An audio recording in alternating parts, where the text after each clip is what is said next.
Hello and welcome everyone to today's NEASC Forum presentation, a standards-based approach to assessing the quality of athletic programs. Though our guest panelists today are from the United States, people from over 60 different countries have registered for today's webinar. It's great to see that our topic resonates with so many school leaders around the world. And we hope to address your common concerns and provide some useful information that can be applied no matter where you're based. My name is George Edwards. I am the Chief Accreditation Officer here at the New England Association of Schools and Colleges, and I'll be moderating today's session. I'm so glad that you were all able to join us. Today's conversation is focused on how standards that are applied to academic programs can also be used to support school leaders in developing and maintaining quality school educational athletic programs. We're honored to have a group of experts with us today to share their insights on school athletics across a range from local public schools and private schools to the regional, state, and national levels. Our panelists each will share some key challenges as observed from their unique points of view, along with ideas for standards-based approaches to dealing with those challenges. But before we jump into the conversation, I'd like to take a moment to have our guests introduce themselves.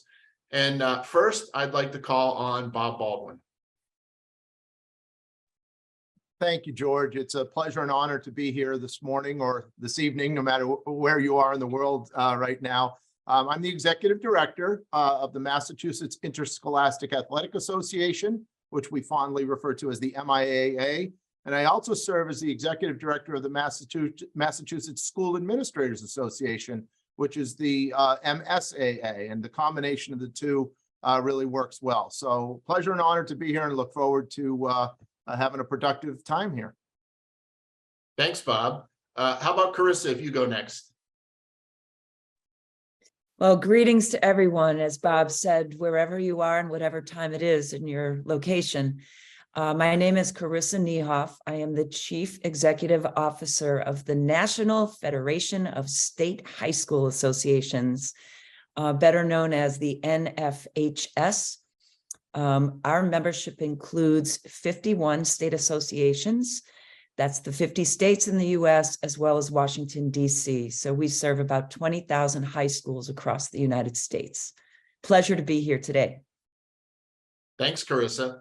Lamar, do you want to introduce yourself? Yes, welcome everyone. And my name is Lamar Riggs. I'm the athletic director at Milton Academy. Been here for the last 15 years, and our school is a part of the independent school. And we are also in the New England Prep School Athletic Council, which we commonly refer to as NEPSAC. Great, thanks, Lamar. How about John's next? Hello, I'm very appreciative and enjoy seeing such an international flavor. As someone who immigrated to this country in 1975, it's nice to see people from all over the world. My name is John Cabral. I'm the superintendent of the Taunton Public Schools, beginning my 5th year here in Taunton, 25 years overall in the great city of Taunton. I'll also serve as one of the tri-chairs of the Massachusetts Urban Superintendents Network. I'm very proud superintendent of a school system with 8,000 plus comprehensive high school with over 2,800 students, grades 8 through 12, and very passionate about this work. As someone who was also a 3-sport athlete in high school and played soccer collegiately, this work is very important to me, and I'm happy to share my experiences and our work here in Taunton with you all. Thanks, John. Last but not least, Glenn. Thank you, George, and hello, everybody. Again, it is an honor and a privilege to be here to discuss this important topic with you. I am Glenn Lungarini, the Executive Director of the Connecticut Interscholastic Athletic Conference and the Executive Director of the Connecticut Association of Schools. Much like my counterpart, Bob, in Massachusetts, we serve both the athletic community as the governing body of our member schools. We have 184 member high schools here in Connecticut. And we also serve as the representatives of school administrators on the academic side, mostly being principals and assistant principals here in the state of Connecticut as well. And again, a very important topic, and we're happy to share with you the work that we've done over the past decade or so to develop what we have and also where we see this going in the future as we continue to evolve in the importance of providing exceptional athletic opportunities to our kids. Thank you. Thanks, Glenn, and thanks to all the panelists. Really happy to have you with us today, and really looking forward to a very interesting conversation. So why don't we get started? And I thought it would be good if maybe Bob gave a little bit of context. Bob and I have been talking about this topic for a while, as have other people. And so if you could maybe give us a little context, frame the topic for us, and maybe talk a little bit about some of the things that you're seeing from the state association perspective. I'd be honored to, George. So I am from way back when a NEASC person who, as a building principal, I will not give the date, but a long time ago, went through accreditation and then served to do multiple visits, and was really integral in believing that NEASC is the gold standard of what should be. And then, of course, you'd go to a school to visit, determine what is, find the gaps, and you would have school improvement based on peer review. And there's no better way to have school improvement than that. Then I became a superintendent of schools, and I wanted district improvement. And so working with George, we went to Falmouth, Maine, and did the first district accreditation visit, in which the adage that I've learned from someone who works in NEASC is children are not born in the 9th grade, and the district needs to have its set of gold standards. So now I matriculate to being involved in interscholastic athletics after a career as a principal and a superintendent. And I turned back to NEASC again because I really firmly believe that in my role, what we do in an interscholastic athletic realm, oh yeah, we run a state tournament. And yes, we're regulatory. But it's so much more than that. And if we're going to create winners in society in the future, we need to really focus on educational-based athletics. And what is the game plan for that? What is the playbook for that? What is the playbook for running a quality athletic program? Some of you, I am of this ilk, in which it's about teaching and learning when you're in the schools. However, and I said this in my interview to get the principalship job years ago, and they gave me the job, so it must have worked.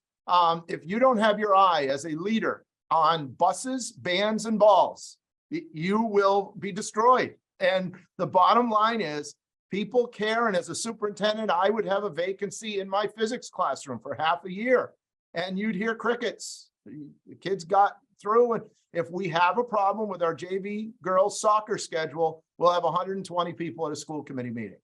So let's use the platform of interscholastic athletics to determine right behavior, how we can best work on creating a society of better human beings in the future, because people really care about sports. Let's utilize that platform to find out what the best standards are, and let's look at how NEASC does it. We're so honored to have Glenn and Carissa with their background in Connecticut of what they've created to have this here today. So can we learn from a state that's doing this? And people ask all the time, superintendents reach out to me, principals reach out to me.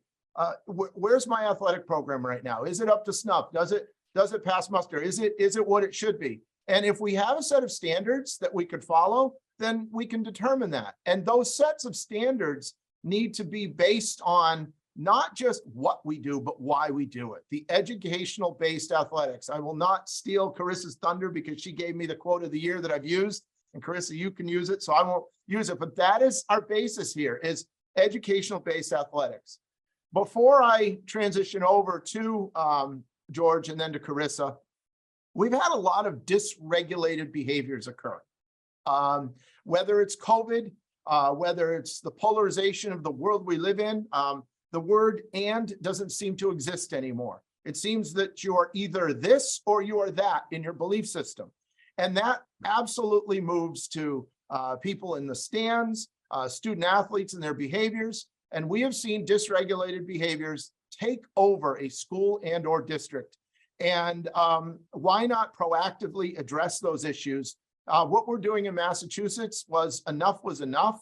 Our Attorney General, who is now our governor, got together with our Commissioner of Education and included the MIAA and the MSAA, which are the two areas that I run, with the Superintendent's Association, with the Anti-Defamation League, and we have come together and we're putting 13 regional trainings across the Commonwealth starting Friday of this week, presented by the Northeastern Center of Sports and Society. And the idea is, how can we eradicate hate and bias through the platform of sport? But that is just the beginning. And I believe that moving forward, if we can put together standards of practice using NEASC and those gold standards that already work with peer review, not just in Connecticut, not just in Massachusetts, but across the country and across the world, we will create better human beings in the future. So it's kind of a really Pollyannish goal and dream, but why not? Why not use the passion of sport that people have as that platform to determine what the best ways to deliver educational-based athletics and the other parts of an athletic program are, and start to build on that. So we're excited to be here. George, I'm gonna kind of stop my babbling for a while so all the other talented people can speak what they need to say. So that kind of sets the context of why we're here. Thanks, Bob. And just one question before we go on. Do you happen to know if the training sessions, the 13 regional training sessions, are going to be recorded and whether they might be available to people outside of Massachusetts? Right now, there we go. Right now, George, they are not. And I think the idea is there could be a lot of sharing that goes on in those sessions, and for people to feel comfortable. And this has been done many, many times by the North.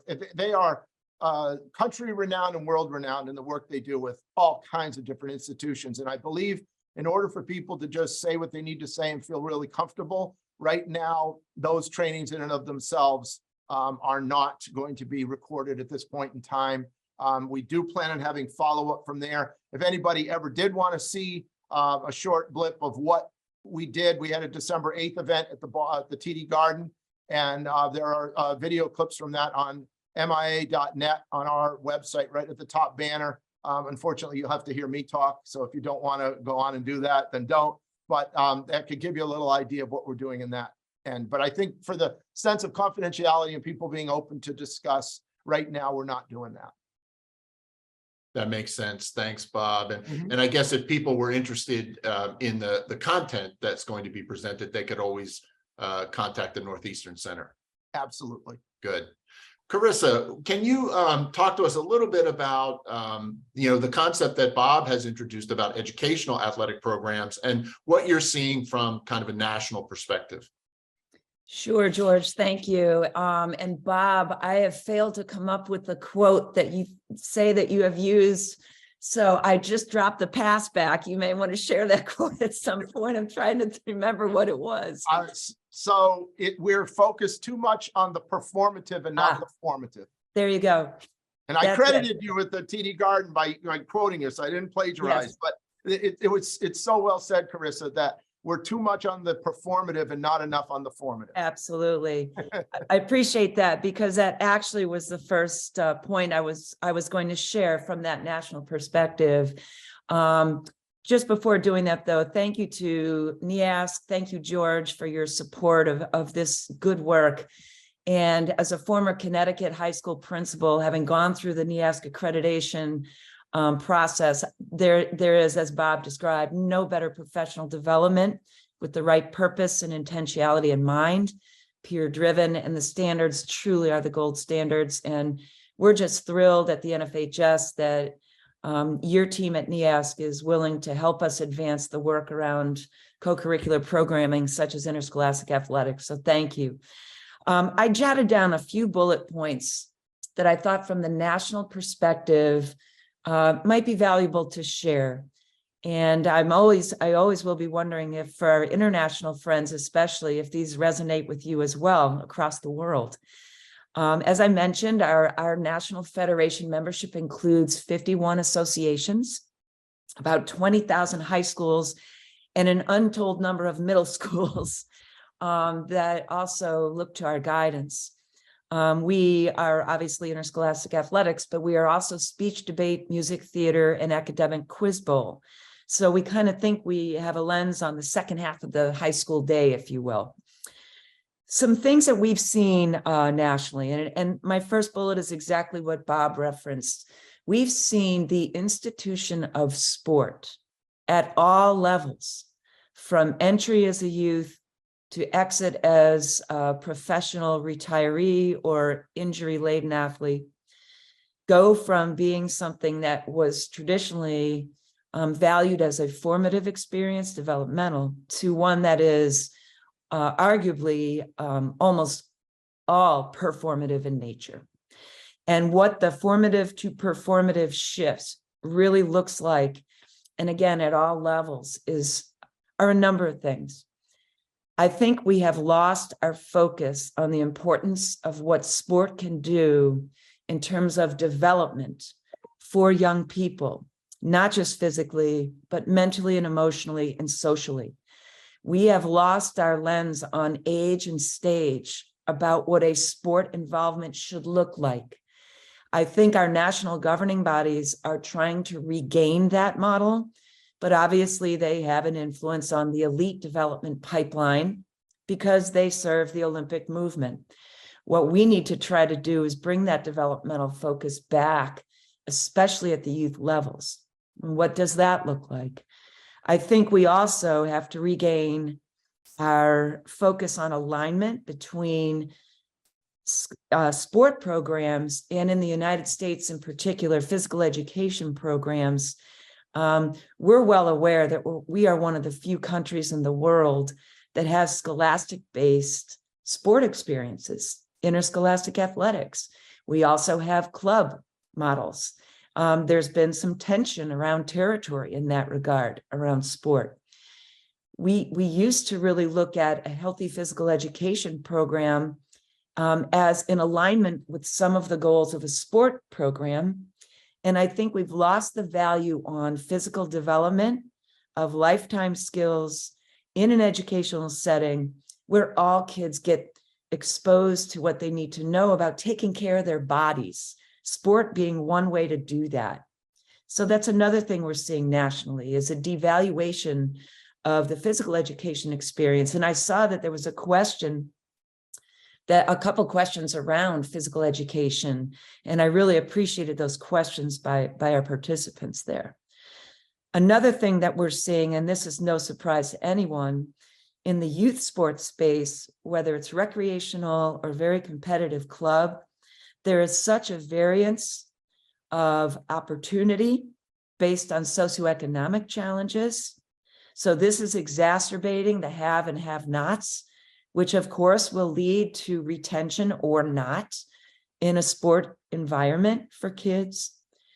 We're seeing a tremendous variation in the level of organization. And I will put out there, organization to me doesn't mean creating any number of teams you need to have for a fee just to get everybody in the program.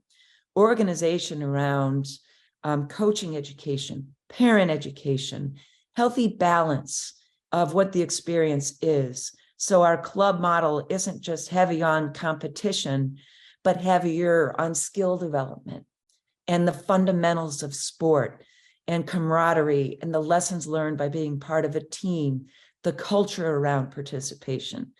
So there's such a variance there. And our poor parents and our poor kids, they don't have someone to guide them as they enter the world of sport. So then we see, and I like how Bob called the behaviors dysregulated, the adult's identity is sometimes developed around the youth sport experience.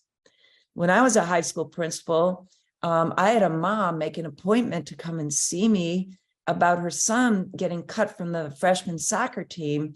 And I thought, uh-oh, here it goes. I'm going to get hammered. And she actually came in and she said, no, I just want to tell you that when my son got cut, and he should have, I got cut from my social group. So there are so many dynamics around youth sport that we need to pay attention to as we talk about development and keeping kids engaged. Two other points. One, I think we have to consider a wider range of opportunities, not just our traditional basketball, soccer, what's exploded now with volleyball, lacrosse, some of the bigger sports in terms of participation. But, I'll say, hello, pickleball, here it comes. We're looking at girls wrestling, flag football. What are some of the lifetime sport activities that we can look to grow and value within our schools, within our youth programs, because they are there. And with more opportunities comes more engagement. So we want to think about that. And finally, when it comes to standards, I think they are more important than ever before for a couple of reasons. Number one, our state legislatures are doing some crazy stuff. They are proposing bills and even passing bills that do the opposite of approach inclusion or support inclusion. They do the opposite of putting the decisions around sport in the hands of the experts. They're in fact looking to take it away and put it in the hand of legislatures. They are now trying to prevent state associations from engaging in decisions around some good contracts with streaming services, with uniforms, with things that benefit the school itself and the kids and families in that school. And we're also looking at a shortage of education-based teachers, coaches, officials, and the networks that support them. So we're losing our human resources that are trained in doing this work with kids. We are seeing a crazy amount of silliness going on in state legislatures that will hurt kids and will undermine and erode what's happening in our schools and state associations. So we need those standards as a tether to training, to evaluation, to measuring success and knowing what it looks like, and having the experts who work with our kids and coaches lead that discussion. So again, thank you, NEASC. We hope that we can further our work to bring support for all of those who are participating today and beyond. Thank you, Carissa. Always interesting to get your perspective and the kind of the national landscape as you see it from your position. So far, a lot of our conversation has focused on public schools, but as I review the chat and the introductions that people are giving, I see that we have many independent schools that have joined us today. And so we're really very pleased to have Lamar Reddix join us. Lamar, as he mentioned, is the athletic director at Milton Academy. And Lamar, what's your perspective from the independent school world? Thank you, George. And I just want to say I'm honored to be a part of this NEASC conversation. As you said before, you guys are the gold standard. And so it's truly an honor to be here. I like to look at these things as the things that keep me up at night. And so one of the things Carissa just mentioned is education for our coaches, our referees. We're starting to see a lot of stuff trickle into our world, especially in the world of the DIJ work too. So making sure that our coaches, our kids, our referees are educated in those areas. One of the things that we did this year as a league, we're part of the Independent School League, the ISL. We did a change makers conference where we had 15 schools get together with some of our kids, and here at Milton we hosted it here, and we had a keynote speaker, and we were talking about diversity and how we were able to create some change. And so and this really felt empowering to be able to bring our students into this conversation, coaches into this conversation. And so as a league, it really felt like a good response for all the stuff that's happened over the last few years. And now that we're out of COVID, it allowed us to be able to have some really good discussions about what's going on in the world, of athletics, including the diversity, equity, inclusion type stuff that that's going on in our world. Other things that we, hot topics for us is specialization that will never change, no matter whether you are private school or public school. I think that world of specialization is continues to keep creeping in more and more and more. No matter how much it's talked about that it's not the right thing for our kids, it's still the thing that families are still deciding to do more and more of that stuff. So, and that really has made a trickle effect on a lot of our teams. I used to always count on 2 or 3 football guys to help round out my basketball team. It was really important to have those guys, and you don't get those guys anymore. And now the depth of your team is a lot weaker. And then also just that there's a trickle down effect all the way to your sub-varsity programs, where there's less and less kids in your program playing that sport. And so our freshman level teams or our JV teams are greatly affected there, where we are wondering if we're going to have a freshman team in a couple of sports this season. And our JV numbers are down as well. So the specialization thing it's really becoming a huge problem, and it's like I said, it's creeping into many different areas of our sports program. And how do we handle this? And there's a growing amount of number of kids who are wanting to play sports, play basketball all year long or soccer all year long, and how do we get those kids to stick around and play another sport or 2 sports? So 3-sport athlete is becoming its instinct in a lot of different ways, and that's a really I see that number dwindling every year. We try to honor our kids at the end of the year if they participate in 3 sports, and I can sadly say we've been honoring less and less kids each and every year.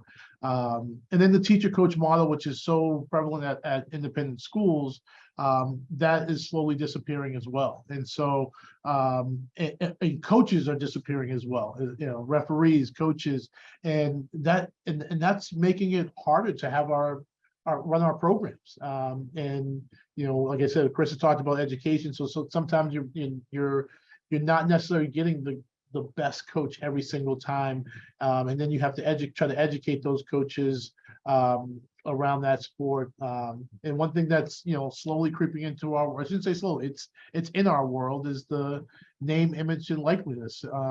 That's become a huge topic in New England Prep School right now, as we currently have not decided to allow kids to be able to do that, but we're not sure what's the right decision to make. And in our organization, there are 170 schools across 7 states, and how do we manage that, and who's managing that? And so there's a lot of questions that come up when you just start thinking about any one of these kind of topics that we have here.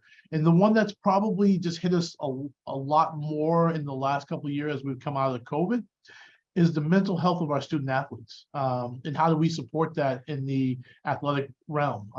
And so we're starting to see more and more kids who are needing to have someone to talk to, and needing to be able to have a way to be able to express themselves outside of sports. And that's become a bigger thing too in our world. And we are trying to work with an organization right now, mental health first aid program, and in partnership with our counseling office, to be better, to better support our student athletes. So like I said, a lot of these things are the things that I always use in term keep me up at night. But again, like I said, I think we're all experiencing this, whether you are a public school or you're a private school. I think they're creeping into our world, just as athletic directors in the world of sports. I know it's amazing how similar the issues are. I'm sure from a public school perspective, independent school perspective, or even an international school perspective, we're seeing a lot of the same issues across all of the schools that we serve. So thank you, Lamar. That was a really good perspective to share. John, you're a district leader. Can you talk a little bit from a district leadership perspective about some of the concerns and some of the issues that you're seeing? Absolutely. And Lamar, thank you for the segue, because a lot of what you shared and discussed, we're experiencing here in Taunton, which is a relatively large urban school system. As I mentioned, about 8,000 students, and we're about 60% free reduced lunch. So one of the biggest issues that keeps me up at night, I think about the hazing incidents that we've seen throughout the state of Massachusetts. Some severe hazing incidents, which for me all centers around expectations and communication. I also feel as a superintendent that playing a high school sport is a privilege, not a right. So I think back to what Carissa has mentioned and the competition or the competition we have in our urban centers and our public school centers with AAU or club teams.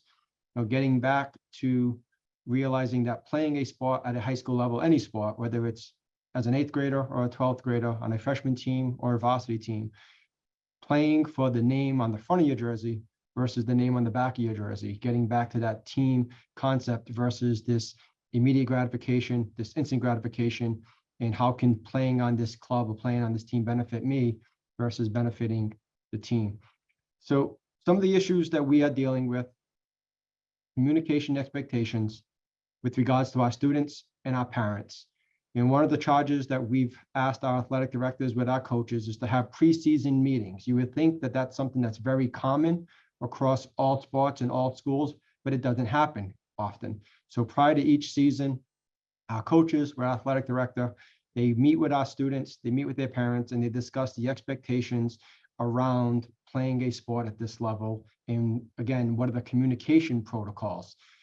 Something as simple as communication can derail a program, can take down an athletic director, and can become a major issue for a principal and a superintendent. So in addition to hazing, we are experiencing officiating shortages. We are also seeing coaching shortages.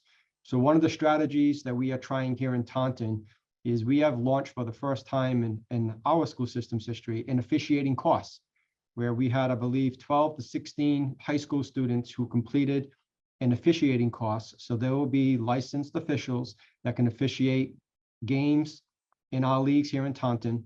And hopefully that'll help contribute to the pipeline of additional officials coaching or officiating our events. But perhaps the largest issue that I battle with, or we've battled with in urban centers, is equity and access. And I think Lamar started to touch upon this. So we have a comprehensive facilities plan to ensure that our football fields, baseball, all our facilities are upgraded and maintained and to the level that we would expect, or the level that all our students deserve. And these are facilities that are shared, used not only by our students, but also used throughout our community. With regards to equity and access, we've already talked about club and AAU sports, but something as simple as students acquiring a physical, that can deter many students from playing an organized sport at the high school level. Transportation. We have 8 after-school buses that transport students home after practice, year round. So again, transportation in a large city like Taunton, it could deter students from participating in a sport. Something new that we'll be investing in, nutrition and fitness. So we are looking to bring on board a nutritious and fitness coordinator to help our students train properly and also to educate them on the importance of nutrition, which is something that a lot of our students lack or don't have very much knowledge of. And also academic support.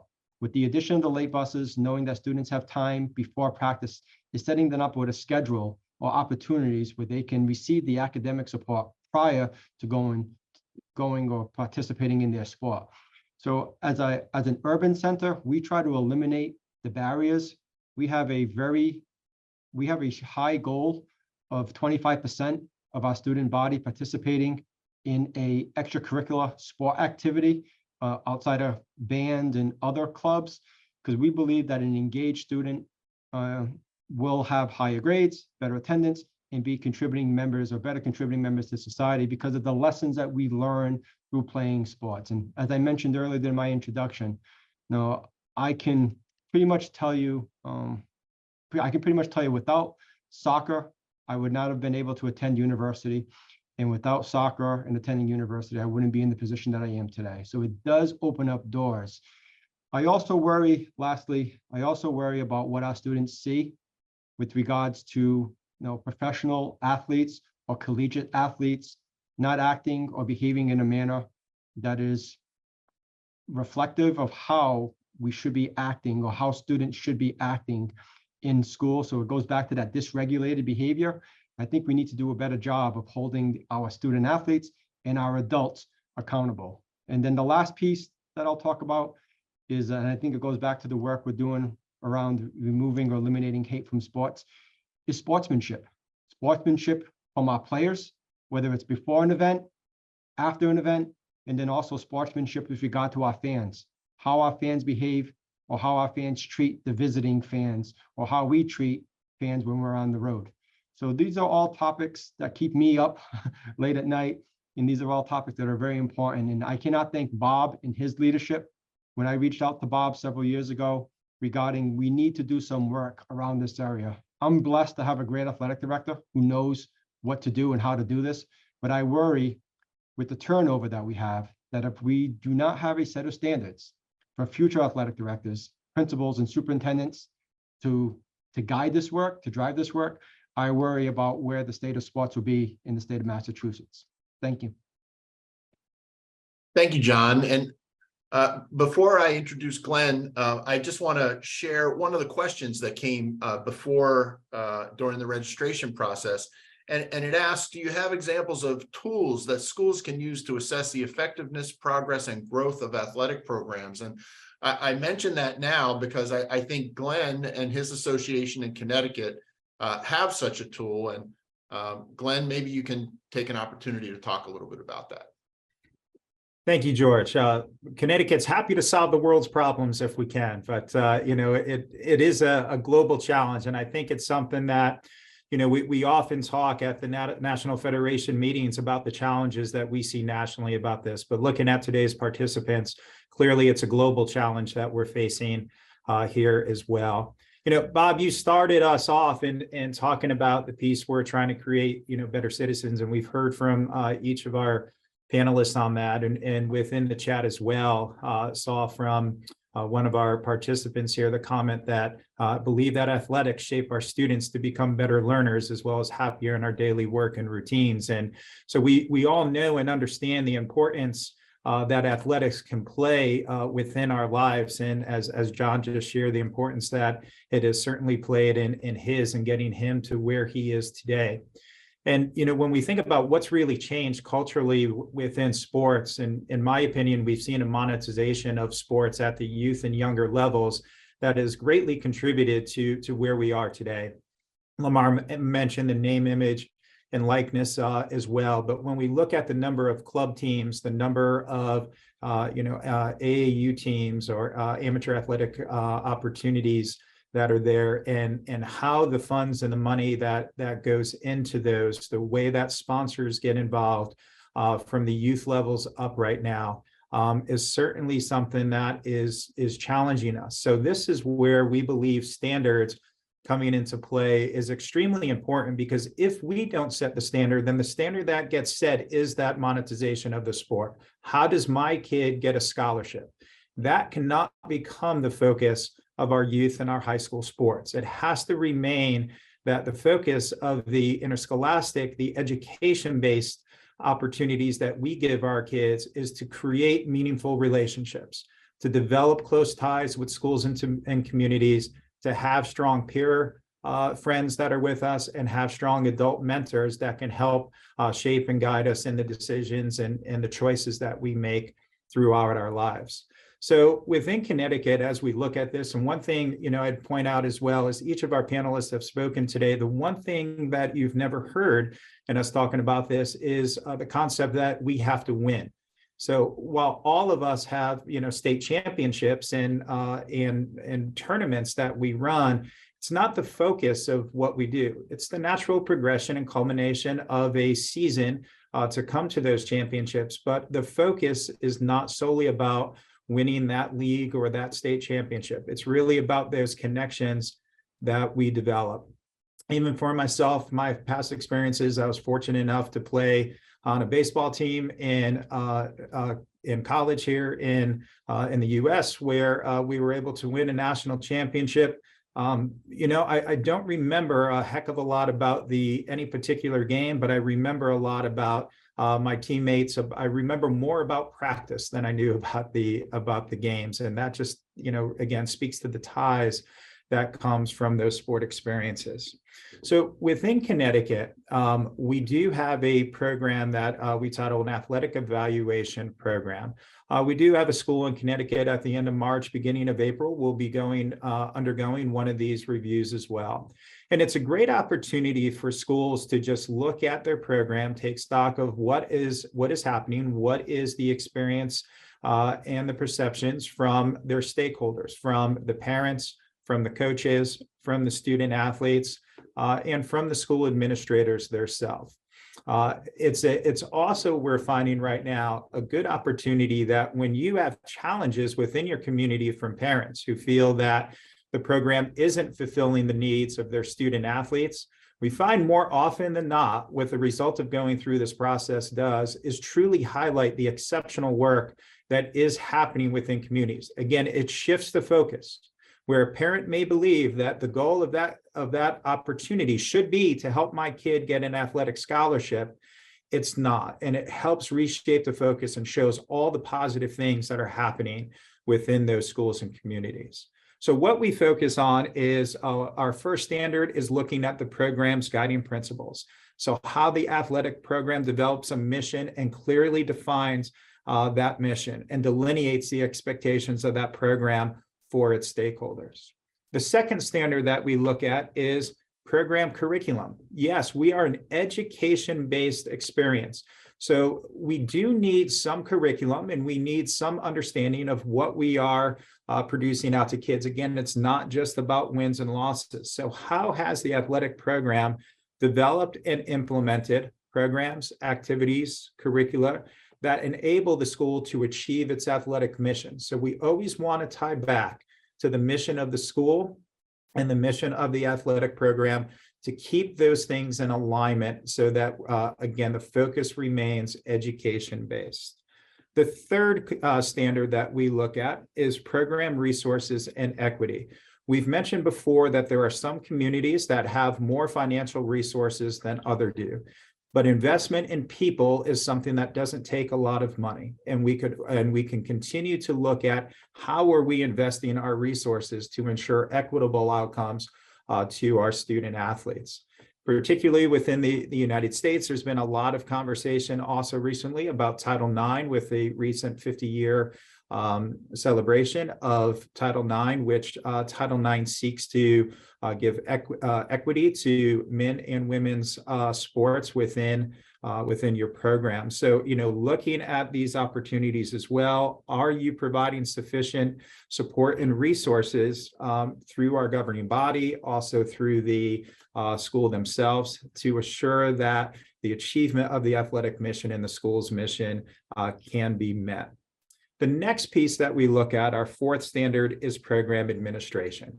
So looking at the structure, the policies, the procedures, the personnel that is in place to help us achieve those missions and those expectations. Carissa mentioned the influence and the impact of legislators and with some of the mandates and strains that we've seen in our local boards of education, as well as at the state level, that has really put financial strain on our districts. We see fewer and fewer full-time athletic directors here in Connecticut, and we see more part-time athletic directors. Even our part-time and our full-time athletic directors, we're seeing fewer and fewer administrative support and clerical services for them as well. So being able to advocate for the needs of those administrative programs and services is another outcome that can come through evaluation of these standards. And then the final standard we look at is program and player evaluation. So again, how is the program ongoing, an evolution procedure that is put in place to measure the department's success in achieving its missions and expectations? How does it work to help the developmental skill growth of student athletes, and how does it help to also co-develop them to be successful contributors to society. So, we are looking at sport as a way to help kids dive into critical thinking, collaboration, communication, all those things that are essential to becoming successful contributors of society. George, at the end of the standards and evaluations, what I think we achieve the most is showing people that the success comes from the meaningful relationships that they develop and the lasting impact that their programs have on kids for a lifetime. And then also how the going through these standards-based processes help us to keep the focus where it should be and ensure that those who come after us have an incredible experience based on their passion and the true joy of the sport that they're engaging in, not the purpose of trying to monetize that for a sponsorship or a scholarship in the future. Glenn, that's great. One of the things I really like about the standards is the emphasis on communication within a sport. So the idea that a team doesn't exist in isolation, but it exists as part of a program, and the communication between coaches and players and between school leadership and coaches to make sure that there's clear communication, there's clear expectations, and there's clear evaluation. I think that really helps the athletic program to achieve the high level of success that we all want them to achieve. I want to throw it open to a few questions, if you don't mind, and I'll just throw them out, and whoever would like to respond can respond. One of the questions that we received was about evaluative tools for athletic directors to assess coaches' performance in relation to team culture and environment. And I'm just wondering if any of you have any experience with evaluation of coaches, if you have any thoughts or if you have any suggestions that would help. So, here in Connecticut, it's part of our process that at the end of each season that we evaluate the coaches that are within our program. That is true for full-time coaches, part-time coaches as well. We also have a number of volunteer coaches that work here in Connecticut. So each school district can look at and develop their own program or their own evaluation tool to do that. But you're looking at the ability of the coach to plan effectively, to communicate effectively with their athletes and their parent groups as well. You're looking for the organization of practices and well-designed practices. Again, I think another piece within sports, it has become a very litigious experiences as well. So having good practice plans and showing how you're planning and accounting for the safety aspects of your sport has become important pieces. So those are things that within Connecticut, we encourage with schools, and through the great work of the Connecticut Association of Athletic Directors here in Connecticut, they provide them with samples and resources to be able to execute that part of their job.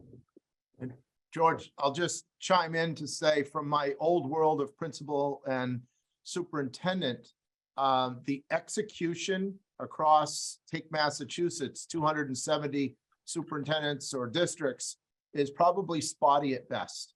And while tools may exist, I think the idea of having someone come in and assess whether or not I was on a visit once and they said, well, show me your policies. And you showed a policy book and they said, show me the times that you've had trainings for your policies. Show me the times that you've had accountability and how many times people have gone through these. And I think it's really important that I can admit in my past world that we didn't always have tools or, there's all other evaluations going on. We'll let these slide. And when people are on one-year contracts and you have zero accountability to justify why you're making decisions, it makes it very difficult. So I think having a set of standards in which you do have to systemically across a state or a country or whatever, do certain practices really helps. And the last thing I'll say when I do talk to superintendents now is don't become enamored with coaches who have a ton of wins. Become enamored with coaches who build winners. And if people want to, quite often the most powerful person in a school is the coach who never loses. And unfortunately, we need to really look under the hood to make sure that the educational-based athletics are as strong or stronger than what goes on with the victories on the field. And So Bob, that kind of answers one of the questions that I see in the chat, which is what role, if any, do wins play in a coach's evaluation? And I'm guessing that you would say minimal or no role. Yeah, except dealing with the parents in that community, 1,000% role, right? And Right. that's where the disconnect comes. My kid doesn't shoot enough. Your offense doesn't produce enough. That's why it's so hard to be a coach and athletic director right now. And maybe to have standards of what should be to help them would be helpful, because right now we're totally flipped on what should be and what is. And George, if I could just add regarding that question, it depends. It really does depend. Because when I look at a coach who's being successful, I look at how the students carry themselves in our buildings. I look at how the students carry themselves in the public. So we could have a team who's under 500, but if they're competing, they're working hard, they're giving great effort, they're listening to their coach, and they're carrying themselves in a manner that's very reflective of our community, then then I don't see why we would terminate a coach if they have a losing season. But as you know, sometimes with losing seasons, you can peel back that onion and you can find reasons why the team may be underperforming. Maybe the coaches, the practices aren't very well structured. Maybe coaches allowing players not to attend practice and then playing them. So I think it's one of those questions where you need to really dig deep. But as a superintendent, I look at what I consider clean programs. Are the students carrying themselves? Do the coaches conduct themselves in a manner that reflects our great community and our great school? Yeah, and I'll piggyback on that too. As an athletic director, when I'm evaluating coaches, we actually never talk about wins and losses or championships or anything like that. I think we talk more about the athlete's experience more than anything else, and we want to make sure that the athlete's experience is top notch, and that's usually where our conversations go from there. George, I just want to say one thing. John is just the epitome of what a school superintendent supporting athletics should be. He may not always be the norm though. And so whether it's a principal or a coach with an AD, I always use this quote or term, but it's so important for headmasters and heads of schools and principals and superintendents to know whether the ball is blown up or stuffed with feathers. And if they really believe that, educational attainment and teaching and learning is, please understand how important that interscholastic athletics is to knowing what should happen. And if you're not attuned to it, make sure you have people with you that do know what's going on with sports. Bob, you're always good for a good quote. And I just want to quote you again, and something that I've heard you say in the past is, as a principal or a superintendent, if you mess up with special education, you'll end up in court. If you mess up with athletics, you'll end up fired. So, it really does put a focus on the fact that, our communities take athletic participation really, really seriously. And it's something that, that you really need to pay attention to. I want to ask, so I want to answer one of the questions in the chat, and it's about whether a standards-based approach to assessing athletics will become part of the NEASC accreditation process. And at this point in time, we're trying to promote this. We think that it's really important for schools to identify what standards are for their programs and work towards achieving those. We haven't made a decision to include this in the accreditation process.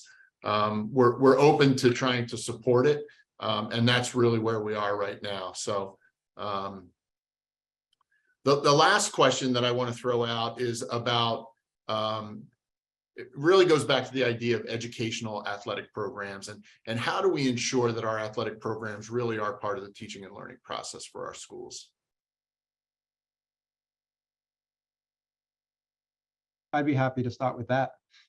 So again, part of the work that we are leading here is, and I always refer to our athletes in an open meeting as they're student athletes. And there's a reason why student comes first.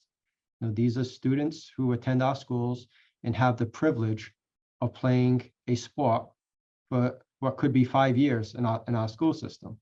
So I rely heavily on our athletic director to develop a program that will teach students leadership skills and how to be a good teammate. I rely heavily on our athletic director and our coaches to teach our students how to be kind, but also to be warm demanders of their teammates when they're not meeting the expectations of the team. So the education piece starts with our athletic director and our coaches and trickles down to our upperclassmen who has leaders. And I'll just share a quick story. When I stepped foot on campus at Benedictine University as a freshman back in 1996, the way the seniors embraced me as a freshman was unlike any experience I've ever had in high school. Because when you're an underclassman in high school, the seniors look at you as competition for a position that they hold. So the culture that we're trying to create here in Taunton is to embrace all teammates, because you are only as strong as your weakest link or as the last person on the bench. And that's the culture that I don't think exists in many of our schools. That's why we see the hazing that takes place in many of our schools. But to have our coaches demand our upperclassmen to embrace our underclassmen will really teach all our student athletes how to be kind humans and how to respect one another, no matter what walk of life you walk. And that is education and communication, high expectations and high standards that we expect of all our student athletes, coaches, athletic director. And that is a standard that I hold myself accountable, as well as all those that I am blessed to lead. Thank you, John. Any other thoughts?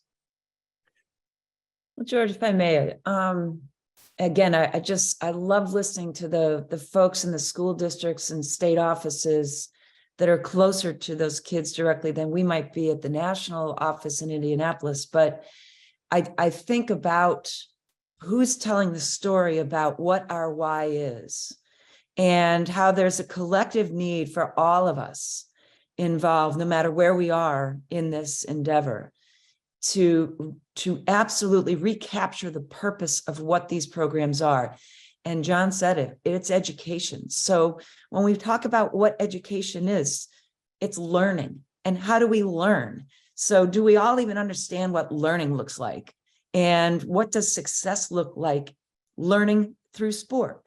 And, I think we collectively, if we can pull together stronger, really capture the purpose and the why for promoting these opportunities for kids, and engage the kids in their voices in some of the why and how it matters. And then we have to be the ones to tell the story. I look at our relationship with entities like the media, social platforms, where it has now become butter in a pan, and maybe a better analogy is a red ocean. But we have got to make sure, and standards are a great way to do this, because as Glenn mentioned, they turn the focus back to what matters. If we can control that narrative and we're consistent and persistent about this, I think we can get at some of those bigger influencers that get at our kids anyway, whether it's through sport or not.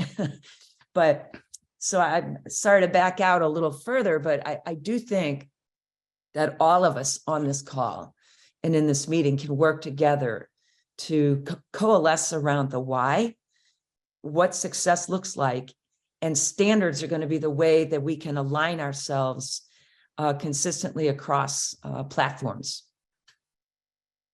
If I may, George, we adopted the adage this year, growing courageous leaders. And exactly what Carissa just said, how do you win and how do you lose? And that's what sport teaches us. And when you win, you are humble and you simply say thank you. And when you lose, you persevere with integrity. And it's okay to struggle and not make the team and get cut. And how do you react to that? And it's so difficult in the reality of the world we live in today, because we're not allowed to do that. And that's what, if we get to the core of what Carissa just said, growing a courageous leader means you fail much more than you succeed. And how do you act when you do succeed? And those are traits that carry on with us when we're in our 30s, 40s, and 50s, not as Glenn said, remembering his batting average on a run to the national championship, which I'm sure he does remember it, but anyway. Well, we're going to have to leave it there. I think, this could have easily been a 2-hour webinar, but I want to thank our panelists for being with us today and for sharing their information.